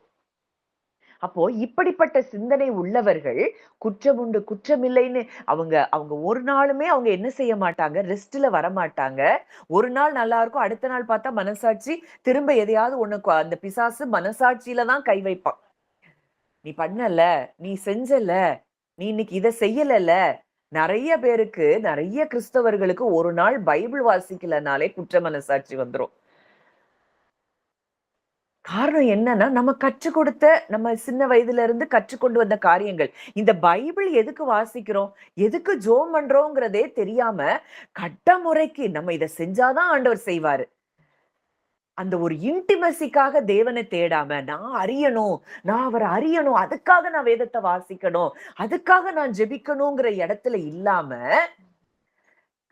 அத ஒரு நியாயப்பிரமாணத்தை போல ஒரு ஒரு சட்ட திட்டமாய் நம்ம வேதத்தை எப்ப தியானிக்க ஆரம்பிக்கிறோமோ அப்பவே நம்ம மனசாட்சி கரைப்பட்டு இருக்கிறது தான் அர்த்தம். அன்புல எப்ப ஒரு மனுஷ தேவனை அறிகிற அறிவுல அப்படி இருக்கிறவர்கள் வேதத்தை கீழே வைக்கவே முடியாது. வார்த்தை என்ன சொல்லுதுன்னு அதுல ஆழமா தியானிச்சுட்டே இருப்பாங்க, அதை வாசிச்சுட்டே இருப்பாங்க. அவரு கூட அந்த இன்டிமசியில எப்போ உறவாடி கொண்டே இருப்பாங்க. ஆனா இந்த மனசாட்சி சுத்திகரிக்கப்படாதவர்களுக்கு சின்ன இதை நான் செய்யல, அதனால எனக்கு இதை நடந்துரும், இன்னைக்கு நான் பைபிள் வாசிக்கல, இன்னைக்கு நான் ஜெபம் பண்ணல, எனக்கு இது நடந்துரும் அப்படின்னா தேவனை சரியாகவே இன்னும் அறியல. அவருடைய ரத்தம் நமக்கு என்ன செஞ்சிருக்குதுங்கிறதே இன்னும் புரியவே இல்லை. இந்த இடத்துலதான் நம்ம எல்லாரும் இருந்தோம். நான் விசுவாசிக்கிறேன் இன்னைக்கு அந்த இடத்தை விட்டு நம்ம ஒரு ஸ்டெப் மேல வந்திருக்கிறோம்னு சொல்லி நான் நிச்சயமாய் விசுவாசிக்கிறேன். அப்போ இந்த இதுல அடுத்ததா நம்ம வாசிக்கும் போது எபிரேயர் 9 19 வேண்டாம், 25 வாசிக்கலாம். 25, 26. பிரதான ஆசாரியன் அந்நிய இரத்தத்தோட வருஷந்தோறும் பரிசுத்த ஸ்தலத்துக்குள் பிரவேசிக்கிறது போல அவர் அநேகந்தரம் தம்மை படிக்கு பிரவேசிக்கவில்லை. அப்படி இருந்ததானால் உலகம் உண்டானதற்கு முதற்கொண்டு அவர் அநேகந்தரம் பாடுபட வேண்டியதாயிருக்குமே. அப்படி அல்ல, அவர் தம்மை தாமே பலியிடுகிறதுனாலே பாவங்களை நீக்கும் பொருட்டாக இந்த கடைசி காலத்தில் ஒரே தரம் வெளிப்பட்டார். அங்க அழகா இந்த வசனமும் நீங்க எபிரேயர் 9:10 அவருடைய ரத்தத்தை குறிச்சு நீங்க தியானிச்சாலே நிறைய காரியங்கள் தெளிவா உங்களுக்கு புரிய ஆரம்பிக்கும். இங்க சொல்லப்பட்டிருக்கு 25வது வசனத்துல, பிரதான ஆசாரியன் அந்நிய ரத்தம், அதாவது வெள்ளாட்டுக்கடா, இளங்காளை, இந்த ரத்தத்தோட வருஷந்தோறும் அவன் பரிசுத்த ஸ்தலத்துக்குள் பிரவேசிக்கிறது போல அவர் அநேகந்தரம் தம்மை பலியிடும்படிக்கு பிரவேசிக்கவில்லை. இப்ப கிறிஸ்து ஒரே பலியாகத்தான் நமக்காக அவர் பலியானார். அப்படி இருந்தது உண்டானால் உலகம் உண்டானது முதற்கொண்டு அவர் அநேகந்தரம் பாடுபட வேண்டியதா இருக்குமே. இப்ப அப்படி கிறிஸ்துவ வருஷம் நம்ம சிலுவையில அறைய முடியாது. ஆனா அப்படி அல்ல, அவர் தம்மை தாமே பலியிடுகிறதினாலே பாவங்களை நீக்கும் பொருட்டாக இந்த கடைசி காலத்தில் ஒரே தரம் வெளிப்பட்டார். ஒரே தரம் வெளிப்பட்டு ஒரே தரமாய் நம்முடைய அத்தனை பாவங்களையும் நம்மை நீக்கி நம்மை அவர் சுத்திகரித்திருக்கிறார். இந்த சுத்திகரித்திருக்கிறதை நம்ம எப்போ நம்முடைய ஆழ் மனதுல, நம்ம கான்சியன்ஸ் பரிபூர்ணமாய் சுத்திகரிக்கப்பட்டிருக்கிறது. அவருடைய ரத்தம் என்னை பரிபூரணமாய் சுத்திகரித்திருக்கிறதுங்கிறத எந்த ஒரு மனுஷன் அறிந்து கொள்றானோ அவன்தான் தைரியமா கிருபாசன தண்டைக்கு போக முடியும். இத அறியலைன்னா நம்ம செய்கிற ஜபம் எல்லாம் நமக்கு எப்படிதான் இருக்கும்? ஒரு சந்தேகத்திலேயே தான் நம்ம ஜபம் பண்ணுவோம். இது நடக்குமா நடக்காதா? என் அப்பா எனக்கு இதை செய்வாரா செய்ய மாட்டாரா? இவர் உண்மையா செய்வாரா? இவர் உண்மையா நம்மளை நேசிக்கிறாரா? இப்படி எல்லாம் பல காரியங்களை குறித்து நமக்கு என்ன வரும்? பயம் வரும். இன்றைக்கு அந்த 10வது அதிகாரத்துல நம்ம பார்க்கிறோம், பாவங்களுக்காக ஒரே பலியை செலுத்தி என்றென்றைக்கும் தேவனுடைய வலது பாரிசத்தில் உட்கார்ந்து, அவர் ஒரே பலியை செலுத்தி அவர் என்ன செஞ்சிட்டாரு? உட்கார்ந்துட்டாரு. இனி பிரதான ஆசாரியனாய் அவர் இன்னும் எந்த பலியும் செலுத்த வேண்டியதில்லை. ஒன்ஸ் ஃபார் ஆல், என்னைக்கு கிறிஸ்துவை நம்ம ஏற்றுக்கொண்டோமோ அத்தனை பாவங்களையும் அவர் நீக்கி கழுவி நம்மை சுத்திகரித்து விட்டார் என்பதுதான் சத்தியம், நிஜம். இத தெரியலன்னா நம்ம பாவத்துலதான் விழுந்து கிடப்போம். நம்ம கேட்கிற பிரசங்கங்கள் எல்லாமே எப்படி இருக்கு? நீ அதை செஞ்சிட்டியா, இதை செஞ்சிட்டியா, பாவம் செஞ்சியா, உனக்கு அது வந்துரும் இது வந்துரும்னு சொல்லும் போது எந்த மனுஷனாலும் அந்த பாவத்தை விட்டு வெளியே வர முடியாது. நீ கிறிஸ்துவை ஏற்றுக்கொண்டியா, நீ சுத்திகரிக்கப்பட்டவன், நீ பரிசுத்தமாக்கப்பட்டவன், நீ குற்றமற்றவன், நீ நீதிமான் ஆக்கப்பட்டு இருக்கிறாய். ரோமர்ல வாசித்து பாருங்க, கலாத்தியர்ல வாசித்து பாருங்க, கொரிந்தியர்ல வாசித்து பாருங்க, எல்லாத்துலயும் அதுதான் இருக்கு. ஆனா இன்னமும் பாவத்தை வச்சே பேசிட்டு இருந்தோம்னா எந்த மனிதனும் நீதிமான் ஆக முடியாது. கொலோசியர் 1:21 பார்க்கிறோம், முன்பு மனதிலே சத்துருக்களாய் இருந்த நம்மை பரிசுத்தராகவும் குற்றமற்றவர்களாகவும் கண்டிக்கப்படாதவர்களாகவும் தமக்கு முன் நிறுத்தும்படிக்கு அவர் அப்படியானார். அப்ப இன்னைக்கு நம்ம எந்த இடத்துல இருக்கிறோம்? இந்த உணர்வு நமக்கு இருக்கு. அதாவது அவர் ரத்தம் என்னை சுத்திகரிச்சிருச்சு, நான் முற்றிலுமாய் பரிசுத்தமாக்கப்பட்டவள், நான் நீதிமானாக்கப்பட்டவள் அப்படிங்கிறத நம்ம ஃபீல் பண்றோமா? நம்ம எமோஷன்ஸ், ஃபீலிங்ஸ், இது எல்லாம் இது நம்மள ஃபீல் பண்ணும் போதுதான் நம்ம தைரியமா அப்பா கிட்ட போவோம். இதுக்காக தான் அவர் என்ன செஞ்சிருக்கிறாரு? ரத்தம் சிந்தி இருக்கிறார். அந்த எபிரேயர் 10வது அதிகாரம் 14வது வசனம் சொல்லுது, ஏனெனில் பரிசுத்தமாக்கப்படுகிறவர்களை ஒரே பலியினாலே இவர் என்றென்றைக்கும் பூரணப்படுத்தி இருக்கிறார். என்றென்றைக்கும் அவர் பூரணப்படுத்திட்டாராம். இன்னைக்கு கிறிஸ்துவை ஏற்றுக்கொண்டுட்டோம் அப்படின்னா நம்மை அவர் பூரணப்படுத்தி இருக்கிறார். இதுல இங்க ஆவியில தான் இன்னைக்கு புதிய உடன்படிக்கையின் சத்தியம். அப்படி புதிய உடன்படிக்கை நம்ம பார்க்கிறோம். இது உங்களுக்காக சிந்தப்படுகிற என்னுடைய புது உடன்படிக்கையின் ரத்தமாய் இருக்கிறது. அவர் ரத்தத்தை சிந்தி நம்ம கூட ஒரு உடன்படிக்கை பண்ணி இருக்கிறார். இந்த புது உடன்படிக்கை அப்படின்னாலே என்னன்னா ஆவியில நடக்கிறது தான். இந்த பழைய உடன்படிக்கை எல்லாமே எழுத்து கொல்லுகிறது, ஆவியோ உயிர்ப்பிக்கிறது. இந்த ஆவியில நமக்கு என்ன நடந்திருக்குதுங்கிறத நம்ம அறிந்து கொள்ளும் போதுதான் இந்த புது உடன்படிக்கையே என்ன சொல்லுது அப்படின்னா, 10வது அதிகாரத்துல இங்க வாசித்து பாப்பீங்கன்னா 16வது வசனம் சொல்லுது, என்னுடைய பிரமாணங்களை அவர்களுடைய இருதயங்களில் வைத்து அவைகளை அவர்களுடைய மனதில் எழுதுவேன் என்று கர்த்தர் சொல்லுகிறார். அவர்களுடைய பாவங்களையும் அக்கிரமங்களையும் நான் இனி நினைப்பதில்லை. அவ்வளவுதான். நம்ம புது உடன்படிக்கைக்கு கீழே வந்துட்டோம். இயேசு கிறிஸ்துவின் ரத்தத்தினாலே நம்ம மனசாட்சி சுத்திகரிக்கப்பட்டிருக்குதுன்னா நம்முடைய பாவங்களையும் அக்கிரமங்களையும் அவர் மைண்ட்லே இல்லையா. ஆனா இன்னைக்கு நம்ம மைண்ட்ல என்ன இருக்குது? இன்றைக்கு பரிபூரணமாய் அவருடைய ரத்தத்தினால் நான் சுத்திகரிக்கப்பட்டிருக்கிறேன் அப்படிங்கிற எண்ணம் நமக்கு இருக்குதா? இது இல்ல அப்படின்னா நம்ம நிச்சயமாய் அவரிடத்துல தைரியமாய் நாம் கிட்டி சேரவே முடியாது. இந்த மனசாட்சி நம்மளை குற்றப்படுத்திட்டே தான் இருக்கும். இன்னைக்கு இந்த இந்த மனசாட்சி சுத்திகரிக்கப்பட்டுருச்சு. அவருடைய ரத்தம் என்னைய சுத்திகரிச்சிருக்கு. துர்மனசாட்சி நீங்க தெளிக்கப்பட்ட இருதயம் உள்ளவளாய் நான் இருக்கிறேன் அப்படிங்கிற இடத்துக்கு நம்ம வந்துட்டோம். அத கான்சியஸ்னஸ்ல, நம்ம எமோஷன்ஸ்ல, நம்ம ஃபீலிங்ஸ்ல ஃபீல் பண்ண நம்ம பண்ற ஜெபம் பயங்கரமா இருக்கும், பவர்ஃபுல்லா இருக்கும். நீதிமான் செய்யும் ஊக்கமான வேண்டுதல் மிகவும் பலனுள்ளதா இருக்குது அப்படின்னு சொல்லி வேதம் சொல்லுது. அப்போ நீதிமான் செய்யும் ஊக்கமான வேண்டுதல் அவ்வளவு பலனுள்ளதா இருக்குதுன்னா காரணம் என்ன? இந்த ரத்தத்தினால் நம் மனசாட்சி சுத்திகரிக்கப்பட்டிருக்கிறதுங்கிறத அந்த எண்ணத்தை அதை எவன் ஒருத்தன் ஃபீல் பண்றானோ, யார் ஒருவர் ஃபீல் பண்றாங்களோ, யார் அதை எமோஷன்ஸ்லயும் ஃபீலிங்ஸ்லயும் அதை பாக்குறாங்களோ அவங்க பண்ற ஜபம், அவங்க சும்மா சாதாரணமா ஜோம் பண்ணுவாங்க, அது நடந்துரும். மனசுல நினைப்பாங்க, நடக்கும். இதுக்கு எல்லாம் நம்ம நம்ம அதை ஃபீல் பண்ண வேண்டிய அந்த என்னுடைய மனசாட்சி அவருடைய ரத்தத்தினால் என்ன செஞ்சிருக்கு? சுத்திகரிக்கப்பட்டிருக்கிறது. அங்க 23வது வசனம், எபிரேயர் 10:23 வாசிங்க. 10:23. அல்லாமலும் நம்முடைய நம்பிக்கையை அறிக்கையிடுகிறதில் அசைவில்லாமல் உறுதியாய் இருக்க கடவும் வாக்குத்தத்தம் பண்ணினவர் உண்மையுள்ளவராய் இருக்கிறாரே. வாக்குத்தத்தம் நம்முடைய நம்பிக்கையை அறிக்கையிடுகிறதில் அசைவில்லாமல் உறுதியாய் இருக்க கடவோம். என்ன நம்பிக்கை? அதுக்கு முந்தின வசனத்துலதான் பார்த்தோம். துர்மனசாட்சி நீங்க தெளிக்கப்பட்ட இருதயம் உள்ளவர்கள், சுத்த ஜலத்தால் கழுவப்பட்ட சரீரம் உள்ளவர்கள். இந்த சுத்த ஜலம் அப்படிங்கிறது அது வார்த்தை. நம்ம சீஷர்களுடைய கால்களை கழுவும் போது ஆண்டவர் சொல்றாரு, நான் சொன்ன வார்த்தையினாலே இப்பொழுதே சுத்தமாய் இருக்கிறீர்கள். அவருடைய ரத்தத்தினால நம்ம என்ன செஞ்சிருக்கிறோம்? துர்மனசாட்சி நீங்க தெளிக்கப்பட்ட இருதயம் உள்ளவர்களாய் நாம் இருக்கிறோம். வார்த்தையினால் கழுவப்பட்ட சரீரம் உள்ளவர்களாய் இருக்கிறோம். அப்படின்னா உண்மையுள்ள இருதயத்தோடும் விசுவாசத்தின் பூரண நிச்சயத்தோடும் சேர கடவோம்.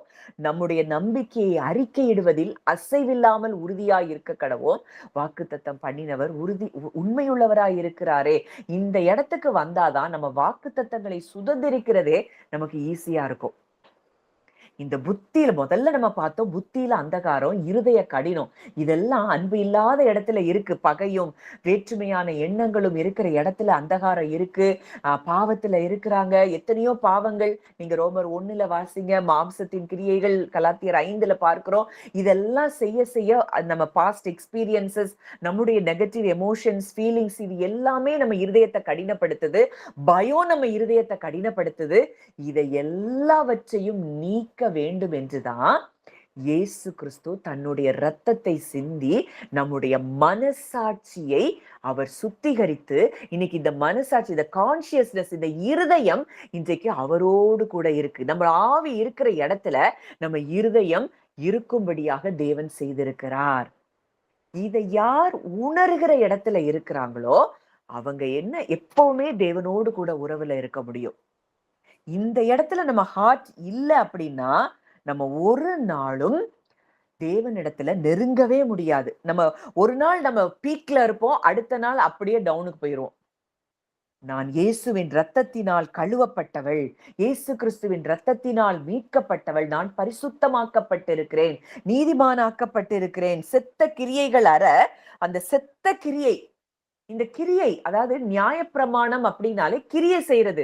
நான் ஏதோ செய்யணும், நான் செய்யணும், இதை செஞ்சா அப்படி, நான் ஃபாஸ்டிங் இருக்கணும், நான் ஜெபிக்கணும், நான் பைபிள் மெடிடேட் பண்ணணும், இதை செஞ்சாதான் இது நடக்கும். இதெல்லாம் செத்த கிரியை. இதெல்லாம் செய்யணுமா? அன்புல செய்யணும். கடமையில செஞ்சோம்னாலே அங்க செத்த கிரியைகள் அற செத்த கிரியை நம்ம கிட்ட இருக்கு.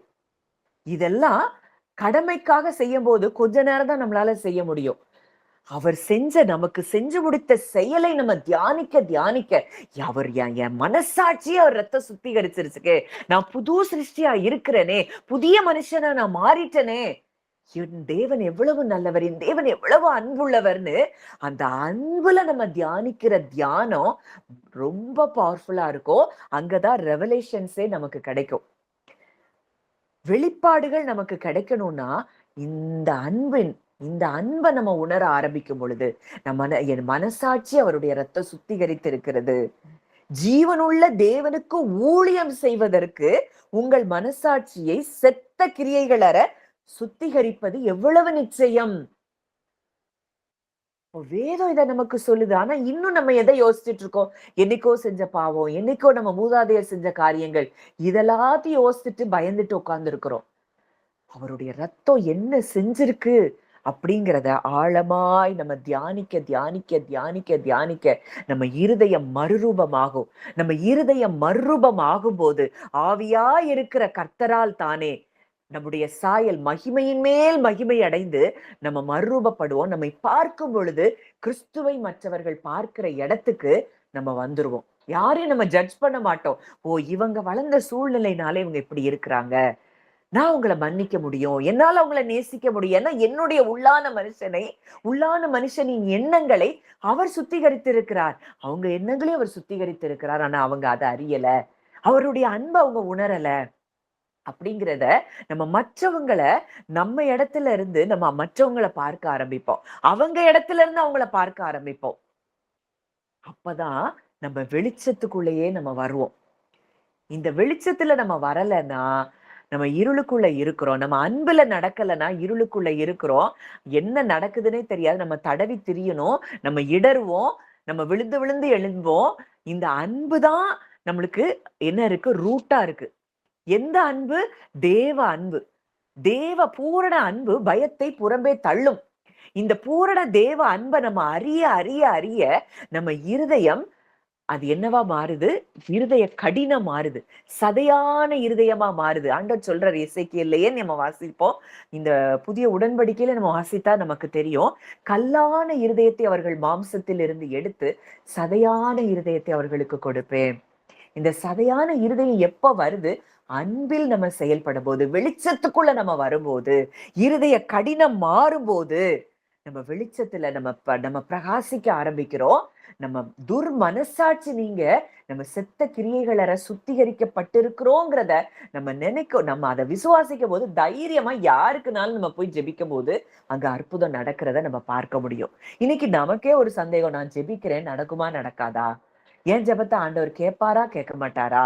இல்ல இதெல்லாம் பெரிய பெரிய ஊழியக்காரனை ஜெபித்தாதான் நடக்குமா? இப்படி எல்லாமே நமக்கு எண்ணங்கள் இருக்குதுன்னா இன்னும் நம்ம மனசாட்சி பூரணமாய் சுத்திகரிக்கப்படல. ஆண்டவர் இன்னைக்கு நமக்கு கற்றுக் கொடுக்கிற காரியம், உன் மனசாட்சிய நான் செத்த கிரியைகள் அற என்னுடைய ரத்தம் உன்னை சுத்திகரித்து இருக்கிறது. இத ஜீசஸ் 100% ரியலா யார் நம்ப ஆரம்பிக்கிறோமோ அவங்கதான் இந்த இடத்துக்கே வர முடியும். பிளட் ஆஃப் ஜீசஸ் கிரைஸ்டோ, இயேசு கிறிஸ்துவனுடைய ரத்தமோ, இயேசு கிறிஸ்து தேவனுடைய வார்த்தையும் தான் நம்ம மனசாட்சி அந்த மண்டலத்துல இந்த ரெண்டும் கம்பைன் ஆகி நம்ம மனசாட்சி பூரணமா இருக்கும்போது அந்த மண்டலத்துல ஒரு சத்ருவும் நம்மளை தொட முடியாது. ஏனெனில் மாம்சத்தோடும் இரத்தத்தோடும் அல்ல, துரைத்தனங்களோடும் அதிகாரங்களோடும் இப்பிரபஞ்சத்தின் அந்தகார லோகாதிபதிகளோடும் வான மண்டலத்தில் உள்ள பொல்லாத ஆவிகளின் சேனைகளோடும் நமக்கு போராட்டம். இதெல்லாம் ஒரு ரெல்ம்ல இருக்கு. இந்த ரெல்ம்ல இவ்வளவு நாள் நம்ம மாட்டிக்கிட்டு இருந்தோம். இன்னைக்கு இந்த ரெல்ம்ல இருந்து நம்முடைய மனசாட்சி சுத்திகரிக்கப்பட்டதை நம்ம ஆழமா அறிந்து உணரும் போது கிறிஸ்து வீற்றிருக்கிற இடத்துல நம்ம மனசாட்சி, நம்ம இருதயம் அந்த இடத்துக்கு போகுது.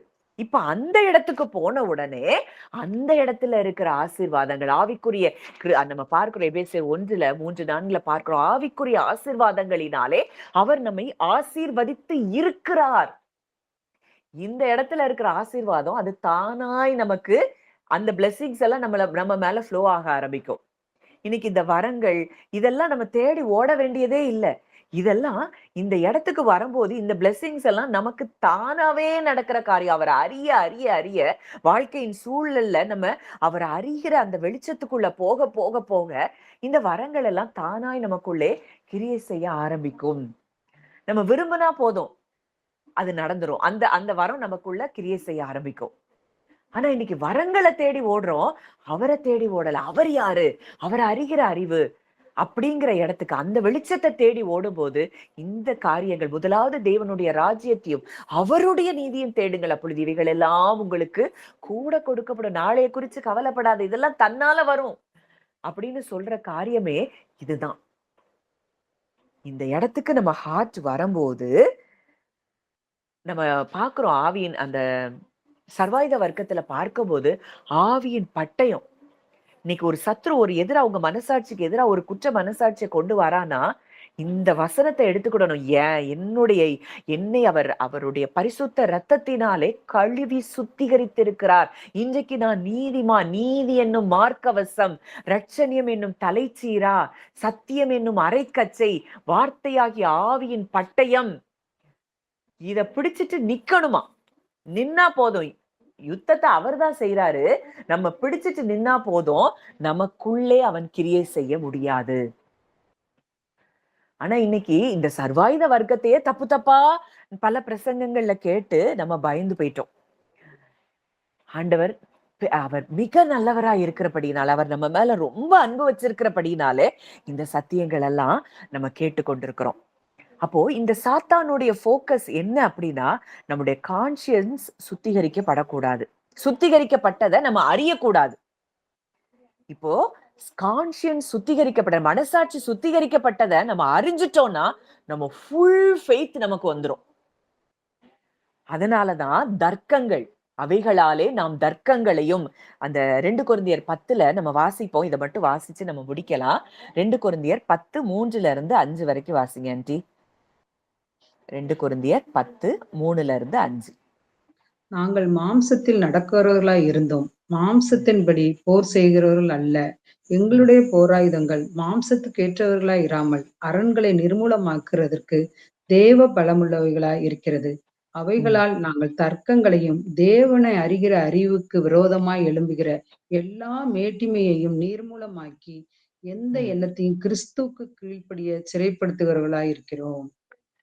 இதுல அழகா அங்க பவுல் சொல்றாரு, நாங்கள் மாம்சத்தில் நடக்கிறவர்களாயிருந்தும் மாம்சத்தின் படி போர் செய்கிறவர்கள் அல்ல.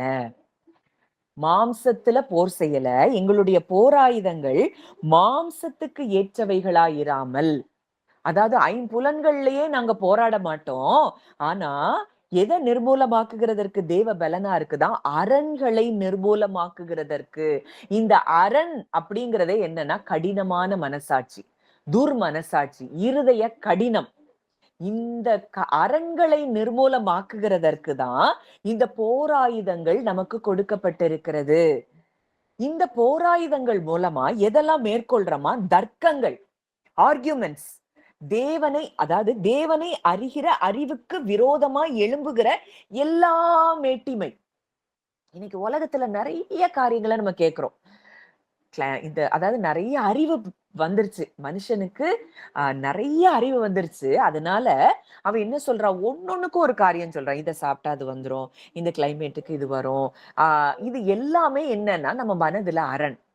நீ இதை செஞ்சனா இது நடக்கும் அப்படின்னு சொல்லி ஒவ்வொரு காரியத்துக்கும் நமக்கு அவன் நிறைய உலகம் நமக்கு நிறைய கற்றுக் கொடுத்திருக்கு. World system. இந்த வேர்ல்டு சிஸ்டமே என்னன்னா, தேவனை அறிகிற அறிவுக்கு விரோதமாய் எழும்புகிற மேட்டிமையான எண்ணம். இந்த மேட்டிமையான எண்ணம் இருக்கும்னா, இப்ப வசனம் சொல்லுது, அவருடைய தழும்புகளால் குணமானீர்கள்னு சொல்லுது. இத நம்பவே விடாது இந்த மேட்டிமையான எண்ணம். இதுதான் அரணாய் நமக்கு இருதயத்துல இருக்கு. இந்த கடின மனசாட்சி, இந்த இருதய கடினம், நம்ம தவறாய் கேட்டு வந்த பல வருஷங்கள் கேட்ட காரியங்கள், நம்ம சின்ன வயசுல இருந்து நம்ம கோ த்ரூ பண்ண எக்ஸ்பீரியன்சஸ், இது எல்லாமே அரண்களாய் நம்ம இருதயத்துல இருக்கு. இந்த அரண்களை நிர்மூலமாக்குகிறதற்கு எந்த எண்ணத்தையும், ஒவ்வொரு தாட்டையும் கிறிஸ்துவுக்கு கீழ்ப்படிய சிறைப்படுத்தணுமா? அப்ப என்ன கிறிஸ்துவுக்கு கீழ்ப்படிய சிறைப்படுத்துகிறதுனா என்ன? இன்னைக்கு நம்ம பார்த்தோம், அவருடைய ரத்தம் என் மனசாட்சிய சுத்திகரிச்சிருச்சு. நீ என்னைய குற்றம் சாட்ட முடியாது, நீ என்னுடைய பழைய வாழ்க்கையை காண்பிக்க முடியாது, நான் புது சிருஷ்டியா இருக்கிறேன். அப்படின்னு அந்த எண்ணத்தை கிறிஸ்துவுக்கு கீழ்ப்படிய சிறைப்படுத்தும் போது நம்ம மனதுல இருக்கிற அரண்கள் உடையுது, நம்ம ஹார்ட் அப்படியே லைட்டா மாறுது, வெளிச்சமா நம்ம மாறுறோம். இந்த வெளிச்சத்தின் பிள்ளைகளா நம்ம இருக்கும்போது நம்ம கேட்கிற காரியங்கள், நம்ம இருதயத்துல நினைக்கிற காரியம் கூட என்ன செஞ்சிரும், நடந்துரும். அப்போ இது எல்லாமே, இந்த டிரான்ஸ்ஃபர்மேஷன் எல்லாமே எங்க நடக்குது? அவருடைய ரத்தத்தின் மூலம் நமக்குள்ளே நடக்கிற காரியம். அப்போ ஸ்பிரிச்சுவல் வார்ஃபேரே எங்க நடக்குன்னா நம்மளுடைய கான்சியஸ்னஸ்ல தான் நடக்கு. அது எங்கேயோ 3வது வானம், 4வது வானத்துல எல்லாம், 2வது வானம் எல்லாம் எங்கேயும் நடக்கல. இந்த ஸ்பிரிச்சுவல் வார்ஃபேரே எங்க நடக்கு? நம்ம மனதுல. இந்த மனது தான் அந்த ரெல்மோட கனெக்ட் ஆயிருக்கு. அதனாலதான் அவர் சொல்றாரு, என்ன சொல்றாரு, அந்த அந்த வசனத்துல பார்த்தோம். அதாவது துரைத்தனங்களையும் அதிகாரங்களும் வான மண்டலத்தில் உள்ள பொல்லாத ஆவிகளின் சேனைகளோடும், இந்த ரெல்ம் கூட அட்டாச் ஆயிருக்கு நம்ம இருதயம். இந்த இடத்துல மனசாட்சி நம்ம சுத்திகரிக்கப்படாத இடத்துல இருந்தோம்னா இந்த வான மண்டலத்துல இருக்கிற பொல்லாத ஆவிகளின் சேனை நம்ம கூட போராடிட்டு இருக்குன்னு அர்த்தம். நம்ம ஹார்ட் அந்த இடத்துல அங்க கனெக்ட் ஆயிருக்கு. இன்னைக்கு தேவன் அந்த இடத்துல கனெக்ட் ஆயிருந்த இருதயத்தை அவருடைய ரத்தத்தின் மூலம் இன்றைக்கு உன்னதத்துல அந்த உயர்தரமான அந்த ரெல்ம்ல அவர் நம்மளை என்ன செஞ்சிட்டாரு, கனெக்ட் பண்ணிட்டார். இனி ஒரு காலம் நம் வாழ்க்கையில குற்ற மனசாட்சிங்கிறதே என்ன செய்யாது, இருக்காது, இருக்கக்கூடாது. இதுக்கு என்ன செய்யணும், இந்த ரத்தத்தை குறித்து இந்த எபிரேயர் 9:10 நீங்க அதிகமா மெடிடேட் பண்ண அடுத்த லெவலுக்கு நீங்க வருவீங்க. நீங்க நல்லா தியானிச்சு பாருங்க. வேற வேற டிரான்ஸ்லேஷன்ஸ்ல தியானிங்க. ஒவ்வொரு வார்த்தையும் உங்களுக்கு ஜீவனாய் மாறுகிறத நீங்க பார்ப்பீங்க. இனி நீங்க ஜெபிக்கிற ஜெபமே அது வேற மாதிரி இருக்கும். கர்த்தர் இன்னைக்கு ஒவ்வொரு நாளும் ஒவ்வொரு சத்தியத்தையும் நமக்கு கற்றுக் கொடுத்து நம்மளை மறுரூபப்படுத்திட்டு இருக்கிறாரு. விக்கலாம். நல்ல தகப்பனே, நன்றியோடு உம்மை துதிக்கிறோம், ஸ்தோத்தரிக்கிறோம். ஒவ்வொருத்தரும் உங்க ஹார்ட்டை ஓப்பன் பண்ணிருங்க. நம்ம மெடிடேஷன் பிரேயர் ஒரு 2 minutes, 2 to 3 minutes. இன்னைக்கு அவருடைய ரத்தம் நம்முடைய மனசாட்சியை செத்த கிரியைகளற சுத்திகரித்து இருக்கிறத நம்ம அப்படியே ஃபீல் பண்ண போறோம். நம்ம எமோஷன்ஸ்ல அதை பார்க்க போறோம். அப்பா, இந்த வேளையில கூட கர்த்தாவே, ஆண்டவரே, நாங்கள் தியானித்த இந்த வார்த்தைகள் எங்க ஆத்துமாவுக்கு மிகவும் பலனாய் இருந்ததை நாங்கள் உணர்கிறோம் அப்பா. ரீபல ஹாஷெல பிரெக்கெல ப்ரீ லீபலி ஷோரு ஹதூக்கலபா ரெக்கெல மேலேரெ லீஹிலி ஷீஹிலி ஷோரு ரபுதலா லீபலி கோலு ஷர்மில் ஹெதல் ஹெஷ்ல பிரெக்ல ப்ரீ தலி ஷோரூதலா. அப்பா, இந்த நேரத்திலும் ஆண்டவரே, எங்களுடைய இருதயம் அப்பா உன்னதத்துல அது இருக்கிறத நாங்க பார்க்கிறோம். உங்க ரத்தம் எங்க மனசாட்சியில தெளிக்கப்பட்டு கொண்டே இருக்கிறத பார்க்கிறோம்ப்பா. சரீர சுத்தி உண்டாகும்படி பரிசுத்தமாக்கின வெள்ளாட்டுக்கடா இளங்காலை ரத்தம் இல்லப்பா. இன்றைக்கு எங்களை சரீரமும் சுத்திகரிக்கப்பட்டு இருக்கிறது, எங்களுடைய மனசாட்சியும் சுத்திகரிக்கப்பட்டிருக்கிற இடத்திற்கு தேவன் எங்களை கொண்டு வந்திருக்கிறீரப்பா. உங்க ரத்தம் அப்படியே சிலுவையில இருந்து எங்களுக்காக நீங்க சிந்தின ரத்தம் எங்க மனசாட்சிய டோட்டலா கிளென்ஸ் பண்ணி இருக்கிறத நாங்க பார்க்கிறோம். எங்க மனசாட்சி அப்படியே பியூரா லைட்டா இருக்கு, வெளிச்சமா இருக்குப்பா. இன்னைக்கு நாங்க பரிபூரணமான விடுதலைய இந்த சத்தியத்தை கேட்ட பொழுதே நாங்கள் பெற்றிருக்கிறோம் அப்பா. பியோர் லைட், வெளிச்சம் மட்டும்தான் அங்க இருக்கு. எங்க இருதயம் முழுவதும் வெளிச்சமா மாறுகிறத நாங்க பார்க்கிறோம்ப்பா. இங்க அன்பு மட்டும்தான் இருக்கு. யார பத்தின ஜட்ஜ்மெண்ட்டும் இல்ல. யாரையும் நாங்க ஜட்ஜ் பண்ணலப்பா. இங்க ஆசீர்வாதமும் ஜீவனும் எங்களுக்குள்ளே செயல்படுகிறத நாங்க பார்க்கிறோம் அப்பா. ஜீவன், தேவனுடைய ஜீவனுக்கு ஒரு காலத்துல நாங்க அந்நியரா இருந்தோம். அந்த தேவனுடைய ஜீவனை நாங்க ரிசீவ் பண்ண முடியாம இருந்தோம். லைஃப் ஆஃப் காட் அது இன்னைக்கு எங்க இருதயத்துல ஃப்ளோ ஆகிறத நாங்க பார்க்கிறோம். தேவரகமான ஜீவன்